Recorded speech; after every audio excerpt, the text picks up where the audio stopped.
سلام عرض میکنم به خدمت شبکه قشنگ وصال حق. من ستایش هستم از ایران. فقط میخواستم ازتون خیلی تشکر کنم. خیلی شبکه قشنگی داریم. من اهل سنت هستم ولی متاسفانه قبلا خیلی آدم خرافاتی بودم. به لطف و عنایت خدا الان 1 ساله که دیگه متدین شدم، هدایت شدم و خیلی ازتون تشکر میکنم. خیلی برنامه‌تون رو دوست دارم. انشالله خدا خیرتون بده. خیلی ممنون. تشکر از شما خواهر گرامی. الله سبحانه و تعالی شما را هم در این راه صبر و ثبات و پایداری نصیب بکنه و سعی کنید که اطرافیان خودتون رو از این خرافات و شرک برحذر بدارید، اونا رو هم دعوت بکنید. رسول الله صلی الله علیه و آله و سلم به امیر مؤمنان علی ابن ابی طالب رضی الله تعالی عنه در حدیث صحیح می‌فرمایند که ای علی لئن یهدی الله بک رجلا خیر لک من الحمر النعم. ای علی اگر الله سبحانه و تعالی به دست تو کسی رو هدایت کنه، 1 نفر رو هدایت بکنه، برای تو از شتران سرخمو بهتر است.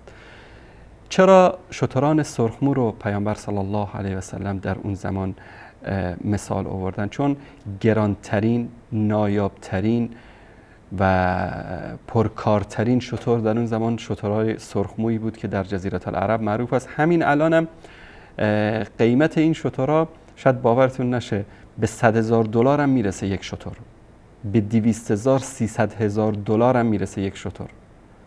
اون شترهای اسیری که وجود داره در جزیره العرب الان هم به مبالغ 1 میلیون و 1.5 میلیون خرید و فروش میشه. ببینید که اگر ما در این زمان بخوایم این مثال رو بزنیم، میتونیم بگیم که اگر الله سبحانه و تعالی به دست شما 1 انسان رو هدایت بکنه، برای شما از کارخونه مرسدس بنز هم بهتره. دیگه بالاتر از این ماشینی وجود نداره در بین ماشین هایی که به اصطلاح هست. یعنی هدایت 1 انسان، شما تصور بکنید 1 نفر به دست شما هدایت شد، دیگه 5 وقت نمازش رو خون، نمازش رو ترک نکرد. این شخص، فرزندانش، همسرش، نوه‌هاش، نسلش تا روز قیامت، هرچه اعمال صالحه‌ای که انجام میدند، 1 کاپی این در نامه اعمال شما هست، بدون اینکه از اعمال اونها چیزی کم بشه. این وعده رسول الله صلی الله علیه و سلم است. سبحان الله.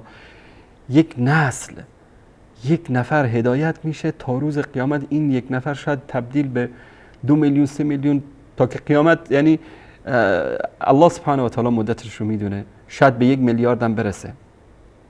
از نسل این انسان هرچه اعمال صالحی که انجام میدن، چون شما سبب هدایت جدشون بودید، کاپی از اعمال صالح اینها در کارنامه اعمال شما در روز قیامت موجود است.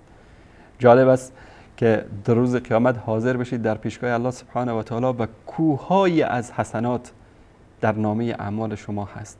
یا الله، اینها از کجا آمد؟ من که این همه اعمال صالح نداشتم، من 1 انسان عادی بودم، نماز میخوندم، روزه میگرفتم.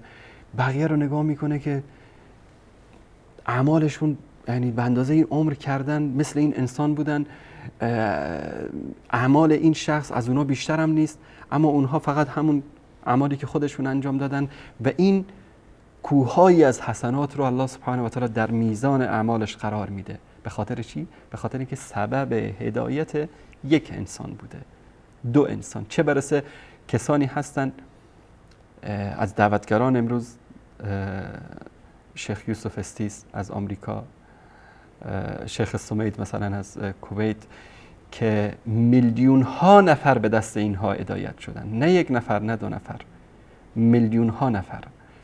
الله سبحانه و تعالی ما رو هم از اجر و پاداش شما عزیزانی که به فضل الله سبحانه و تعالی و به وسیله شبکه‌های توحیدی موحد شدید و یکتاپرست شدید و خرافات رو رها کردید بی نصیب نکنه.